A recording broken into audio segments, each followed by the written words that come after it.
ശ്രീധർ, സന്ദീപ് വാര്യർ കോൺഗ്രസിലേക്ക് പോയിരിക്കുകയാണ്. കോൺഗ്രസിലേക്ക് സന്ദീപ് വാര്യർ പോയത് ചെവി അറിയാതെയാണ് എന്നാണ് പല ആൾക്കാരും പറയുന്നത്. ചെവി അറിയാതെ സന്ദീപ് വാര്യർ കോൺഗ്രസിലേക്ക് പോകുമ്പോൾ ഇതൊരു സർജിക്കൽ സ്ട്രൈക്കാണെന്ന് കോൺഗ്രസും അവകാശപ്പെടുന്നുണ്ട്. എങ്ങനെയാണ് ഓപ്പറേഷൻ സന്ദീപ് വാര്യർ, നമ്മളിതൊരു ഓപ്പറേഷൻ ലോട്ടസ് എന്നേ കേട്ടിട്ടുള്ളൂ, ഇതൊരു ഓപ്പറേഷൻ സന്ദീപ് വാര്യരാണ് കോൺഗ്രസ് നടപ്പിലാക്കിയത്? ഈ ഓപ്പറേഷൻ ലോട്ടസ് നാം ഉത്തരേന്ത്യയിൽ കേട്ട് പരിചയമുള്ള ഈ വാക്കാണ് ഓപ്പറേഷൻ ലോട്ടസ്. അത് BJP കൃത്യമായ രീതിയിൽ തന്നെ നടപ്പിലാക്കും. പല MLA-മാരെയും മറുകണ്ഠം ചാടിക്കുകയും MP-മാരെ മറുകണ്ഠം ചാടിക്കും.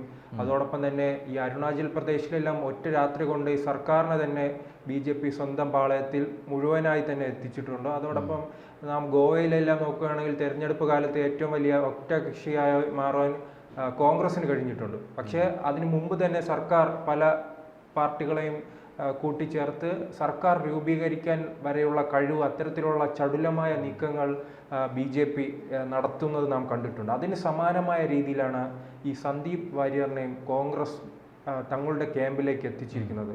സന്ദീപ് വാര്യർ ഈ കസേര കിട്ടിയില്ല എന്ന കാരണം കാട്ടി പിണങ്ങിപ്പോയതിന് പിന്നാലെ CPM നേതാക്കളായിരുന്നു, പ്രത്യേകിച്ച് ബാലൻ ഉൾപ്പെടെയുള്ള മുതിർന്ന നേതാക്കളായിരുന്നു സന്ദീപ് വാര്യറിനെ പുകഴ്ത്തി പറയുകയും അവർ തങ്ങളുടെ പാർട്ടിയിലേക്ക് എത്തിക്കുമെന്ന രീതിയിലുള്ള ചർച്ചകൾ ഉണ്ടായതും സന്ദീപ് വാര്യർ അത്തരത്തിലുള്ള ചില പ്രസ്താവനകൾ ഇറക്കിയിരുന്നു. ബാലേട്ടൻ നിശ്ചയിച്ചിരുന്നു, അല്ല അങ്ങനെയല്ല, ബാലേട്ടന്റെ വാക്കുകൾ ഞാൻ വളരെ സന്തോഷത്തോടു കൂടി സ്വീകരിക്കുന്നു എന്ന തരത്തിലുള്ള പല പ്രസ്താവനകളും വന്നിരുന്നു. അതിനിടയിലാണ് ഏവരെയും ഞെട്ടിച്ചുകൊണ്ട് ഇന്നലെ രാവിലെ ആയിരുന്നു ഈ മാധ്യമങ്ങൾ പോലും ഈ വാർത്ത അറിയുന്നത്. പക്ഷേ ഈ സന്ദീപ് വാര്യറിനെ ഈ കോൺഗ്രസിലേക്ക് എത്തിക്കാനായി ഒരാഴ്ചയായി തന്നെ ഈ ചർച്ചകൾ നടക്കുന്നതായി കോൺഗ്രസ് നേതാക്കൾ പറയുകയാണ്. ഓപ്പറേഷൻ സന്ദീപ് എന്ന് പേരിട്ട് ഇതിന് നേതൃത്വം നൽകിയിരിക്കുന്നത് VD സതീശനാണ്. പ്രതിപക്ഷ നേതാവ് VD സതീശനാണ് ഇങ്ങനൊരു ചിന്ത ആദ്യമായി വരുന്നത്, സന്ദീപ് വാര്യറിനെ കോൺഗ്രസിലേക്ക് കൊണ്ടുവരിക. കാരണം അവരുടെ ശക്തനായ ഒരു നേതാവായിരുന്നു P സരിൻ. സോഷ്യൽ മീഡിയയിലും അതോടൊപ്പം തന്നെ മാധ്യമങ്ങളിൽ ഉൾപ്പെടെ കോൺഗ്രസിന്റെ വക്താവായ അദ്ദേഹവും തുടക്കകാലത്തിലെല്ലാം സന്ദീപ് വാര്യറിനെ പോലെ പെട്ടെന്ന് മാധ്യമങ്ങളിലൂടെ വളർന്നു വന്ന ഒരു നേതാവായിരുന്നു P സരിനും. അപ്പോൾ ഒരു നേതാവ് പോയപ്പോൾ പകരം ഒരു നേതാവിനെ എത്തിക്കുക എന്ന ചിന്ത VD സതീഷിന്റെ തലയിലാണ് ഉദിക്കുന്നത്. അതിനുശേഷം തന്നെ ഒറ്റപ്പാലത്തെ ഒരു പ്രാദേശിക നേതാവുണ്ട്. ആ പ്രാദേശിക നേതാവിന്റെ പേര് ഹരിഗോവിന്ദ്. അദ്ദേഹം ഒറ്റപ്പാലത്തുകാരനാണ്. അദ്ദേഹം ആ സ്ഥലത്ത് വളരെയധികം സ്വാധീനമുള്ള ഒരു വ്യക്തിയാണ്. കഴിഞ്ഞ നിയമസഭാ തെരഞ്ഞെടുപ്പിൽ ഒറ്റപ്പാലത്ത് മത്സരിക്കാൻ തന്നെ പേര് ഉയർന്നു വന്ന വ്യക്തിയാണ് ഹരിഗോവിന്ദ്. പക്ഷേ അന്ന് ഒറ്റപ്പാലത്ത് P സരിൻ ഒരു പരിഗണന, ഒരു ഉയർന്ന പദവി, ജോലി രാജിവെച്ച് കോൺഗ്രസിൽ വന്നതിനാൽ അയാൾക്ക് അർഹിക്കുന്ന പരിഗണന നൽകണമെന്ന് കാരണം ഹരിഗോവിന്ദനെ മാറ്റിയായിരുന്നു അന്ന് P സരിനെ ആ മണ്ഡലത്തിൽ മത്സരിപ്പിക്കുന്ന സാഹചര്യമുണ്ടായി. ആ ഹരിഗോവിന്ദവുമായി ആദ്യം VD സതീശൻ ബന്ധപ്പെടുകയാണ്. അങ്ങനെ ആണ് ആദ്യമായി ഹരിഗോവിന്ദൻ സന്ദീപ് വാര്യറെ വിളിക്കുകയും നേരിട്ട് കണ്ട് ഇതിനെക്കുറിച്ച് സംസാരിക്കുകയും ചെയ്തു.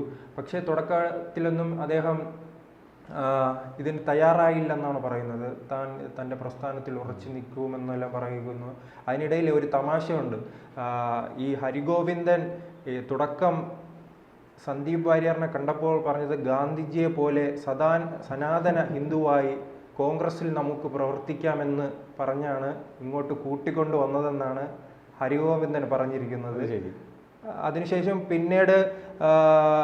പിന്നീട് ചർച്ച നടന്നിരിക്കുന്നത് കൊച്ചിയിലും ബാംഗ്ലൂരിലുമാണ്. ആ കേരളത്തിന് പുറത്തും സന്ദീപ് വാര്യറുമായി ചർച്ച നടന്നിട്ടുണ്ട്. പിന്നെ രണ്ടാം ഘട്ടമായി KPCCയുടെ സെക്രട്ടറി, ACC ചുമതലയുള്ള ആളാണ്, ദേശീയ തലത്തിൽ ചുമതലയുള്ള ഏതൊരു മോഹനൻ എന്ന് പറയുന്ന ആളുമായി രണ്ടാം ഘട്ടത്തിൽ ചർച്ച നടക്കുന്നു. പിന്നീട് ബെന്നി ബെഹനാൻ ഇദ്ദേഹത്തിനെ വന്ന് കാണുന്നു. പക്ഷെ ഇതിൽ ഏറ്റവും പ്രധാനപ്പെട്ട കാര്യം, ഇതെല്ലാം ചർച്ചകളെല്ലാം പൂർത്തീകരിച്ച ശേഷമാണ് KPCC പ്രസിഡന്റ് സുധാകരൻ അറിയുന്നത്. എന്തായാലും സുധാകരൻ പ്രധാനപ്പെട്ട പോലും അറിയിക്കാതെയാണ് സന്ദീപ് വാര്യർ, ഓപ്പറേഷൻ സന്ദീപ് വാര്യർ അരങ്ങേറിയത്. അതെ, ഇതെല്ലാം VD സതീഷിന്റെ തന്ത്രങ്ങളായിരുന്നു. അതോടൊപ്പം തന്നെ DCC പ്രസിഡന്റോ പ്രാദേശിക നേതാക്കളോ VD സതീഷിന്റെ തന്ത്രങ്ങളായിരുന്നു എന്ന് VD സതീശൻ പറയുന്നതാണോ? സുധാകരൻ ഇനി അവകാശവാദം ഉന്നയിച്ച് വരുമോ? കാരണം അറിയാമല്ലോ, നമ്മുടെ ഉമ്മൻചാണ്ടിയുടെ മകൻ ചാണ്ടി ഉമ്മൻ്റെ തെരഞ്ഞെടുപ്പ് വിജയത്തിൽ ആ സമയത്താണ് ഇവർ മൈക്കുകൾ തമ്മിൽ പിടിവലി ഉണ്ടാകുന്നത്. ഞാനല്ലേ KPCC പ്രസിഡന്റ്, ഞാൻ സംസാരിച്ചോളാം എന്ന് പറയുമ്പോൾ VD സതീശൻ പറയുന്നു ഇല്ല ഞാൻ സംസാരിക്കും. കാരണം രണ്ടുപേരും കൂടെ ക്രെഡിറ്റിന് അങ്ങോട്ടും ഇങ്ങോട്ടും അടിയായിരുന്നു. ഞാൻ സംസാരിക്കും ആദ്യം, ഇല്ല നീ ഞാൻ സംസാരിക്കും. അവസാനം KPCC പ്രസിഡന്റ് കടുപ്പിക്കുന്നു, ഞാൻ സംസാരിക്കാമെന്ന് ഒച്ചത്തി പറയുന്നു. അവസാനം എന്തെങ്കിലും ചെയ്യുമെന്ന് പറഞ്ഞ് മൈക്ക് അങ്ങോട്ടേക്ക് വലിച്ചെറിഞ്ഞു കൊടുക്കുന്ന ഒരു കാഴ്ച നമ്മൾ കണ്ടു. പക്ഷേ ഇത് വലിയ വിവാദമായപ്പോൾ VD സതീശൻ വന്ന് പറഞ്ഞത് യഥാർത്ഥത്തിൽ നടന്നത് അങ്ങനെയല്ല, KPCC പ്രസിഡന്റിന് ഒരേ ആഗ്രഹം ചാണ്ടി ഉമ്മൻ്റെ ക്രെഡിറ്റ് മുഴുവൻ എനിക്ക് തരണം. അപ്പം ഞാൻ പറയുകയായിരുന്നു താങ്കളാണല്ലോ KPCC പ്രസിഡന്റ്, അതുകൊണ്ട് താങ്കൾ തന്നെ ക്രെഡിറ്റ് എടുത്തോ എന്ന് പറയുകയായിരുന്നു. അപ്പോൾ ഇവിടെ യഥാർത്ഥത്തിൽ സതീശൻ ആ ഒരു അനുഭവം മുന്നിലുള്ളത് കൊണ്ട് അറിഞ്ഞ് കളിച്ചു എന്ന് പറയാം അല്ലേ? എനിക്കും ആ സംശയമുണ്ടായിരുന്നു. കാരണം ഇതിന്റെ ക്രെഡിറ്റ് മുഴുവൻ VD സതീശൻ അടിച്ചുകൊണ്ട് പോകുമ്പോൾ എങ്ങനെയാണ് സുധാകരന്റെ പ്രതികരണം എന്ന് സംശയമുണ്ട്. അതല്ല ഇനി വരുന്ന തെരഞ്ഞെടുപ്പുകളിലായിരിക്കും അതിന്റെ പ്രതിഫലനം ഉണ്ടാകുന്നത്. ഉടൻ തന്നെ പുനഃസംഘടന ഉണ്ടാകും. പുനഃസംഘടനയിൽ സന്ദീപ് വാര്യർക്ക് പ്രധാന ചുമതല നൽകും. അല്ലെങ്കിൽ പാലക്കാട്ടെ ജില്ലയിലെ ഏതെങ്കിലും പ്രധാനപ്പെട്ട ഒരു സീറ്റ് നൽകി അവിടെ മത്സരിപ്പിക്കാൻ അത്തരത്തിലെല്ലാ വലിയ ഓഫറുകൾ പറഞ്ഞു. അതിന് ഇതിൽ പിന്നീട് ആ പ്രാദേശിക പാലക്കാട്ടെ ഞാൻ മനസ്സിലാക്കുന്നത് തൃത്താല സീറ്റ് കൊടുക്കാനായിട്ടുള്ള, പക്ഷെ തൃത്താലയിൽ VT ബൽറാം അല്ലേ? VT ബൽറാം ആയിരുന്നു BJPയുടെ ബൽറാം പരാജയപ്പെട്ടിട്ടുണ്ട്. MP രാജേഷാണ് ഞാൻ പറഞ്ഞത് കോൺഗ്രസ് കൊടുത്തത്. തൃത്താല VT ബൽറാം മത്സരിക്കുന്ന സീറ്റാണ്. അത് VT ബൽറാമിനെ തഴഞ്ഞ് സന്ദീപ് വാര്യർക്ക് വിട്ടുകൊടുക്കും എന്ന് എനിക്ക് ഇപ്പോഴും വിശ്വസിക്കാൻ പറ്റുന്നില്ല. പിന്നെ KPCC വക്താവിന്റെ സ്ഥാനവും സന്ദീപ് വാര്യർക്ക് കൊടുക്കാം എന്ന് പറഞ്ഞിട്ടുണ്ടെന്നാണ് ഞാൻ മനസ്സിലാക്കുന്നത്. അല്ല, അദ്ദേഹം VT ബൽറാം അങ്ങനെ സീറ്റിനായി കടിവലി കൂടുന്ന ഒരാളല്ലല്ലോ. അപ്പോൾ ഇനി മാറി നിൽക്കാൻ ചിലപ്പോൾ പാർട്ടിക്കായി തയ്യാറാവാം. അത്തരത്തിലുള്ള ഒരാളായിരുന്നു ഹരിഗോവിന്ദ് തുടർച്ചയായി തന്നെ മുൻപും P സരിന് വേണ്ടി മാറിക്കൊടുത്തിട്ടുണ്ട്. ഇനി ചിലപ്പോൾ ഒറ്റപ്പാലത്ത് വീണ്ടും സന്ദീപ് വാര്യർ മത്സരിക്കുകയാണെങ്കിൽ അയാൾ ഈ അടുത്ത തവണയും മാറേണ്ടി വരും. എന്തായാലും പ്രധാനപ്പെട്ട ബെന്നി ബെഹനാൻ ചർച്ച നടത്തിയിട്ടുണ്ട്. ഇതെല്ലാം അവസാന ഘട്ടമായാണ് ദീപ ഇപ്പോൾ കേരളത്തിന്റെ ചുമതല നോക്കുന്ന ദേശീയ നേതാവ് ദീപാദാസ് മുൻഷി ഉൾപ്പെടെയുള്ളവർ സംസാരിച്ചു. അങ്ങനെ വലിയ ചർച്ചകൾക്കൊടുവിലാണ് വളരെ രഹസ്യമായി കേരളത്തിന് പുറത്തും അകത്തുമായും ഈ ചർച്ച നടക്കുന്നു. അതോടൊപ്പം തന്നെ വേണുഗോപാലും അവസാന ഘട്ടത്തിൽ സംസാരിക്കുന്നു. പക്ഷേ ഇതിലെല്ലാം നേരത്തെ പറഞ്ഞുള്ള ഞെട്ടിക്കുന്ന കാര്യം ഈ അവസാന ഘട്ടമാണ് സുധാകരൻ അറിയുന്നത് എന്നതാണ് ഇതിലെ ഏറ്റവും പ്രധാനപ്പെട്ട കാര്യം.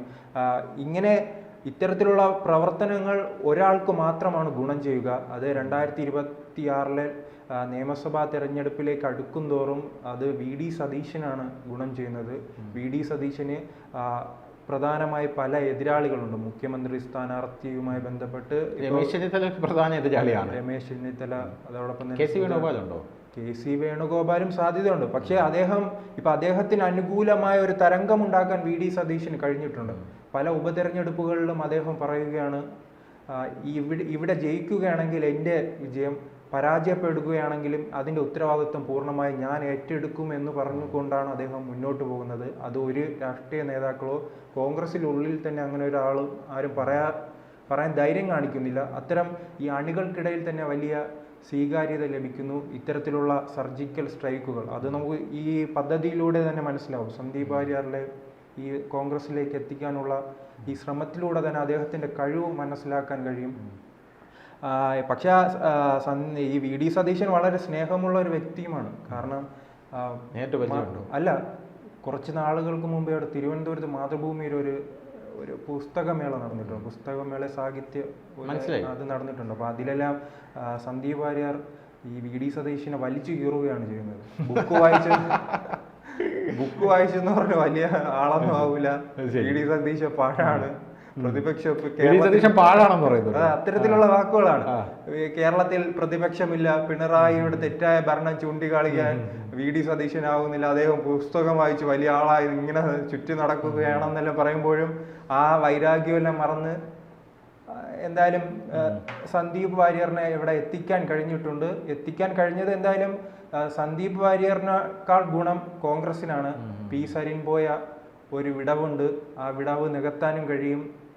BJPക്ക് ഒരു വലിയ തിരിച്ചടി നൽകുവാനും പാലക്കാട് കഴിയുന്നുണ്ട്. അതോടൊപ്പം തന്നെ ഉത്തരേന്ത്യയിലെല്ലാം BJP പയറ്റുന്ന ഒരു തന്ത്രം കേരളത്തിൽ നടപ്പിലാക്കാനും VD സതീശൻ കഴിഞ്ഞിട്ടുണ്ട്.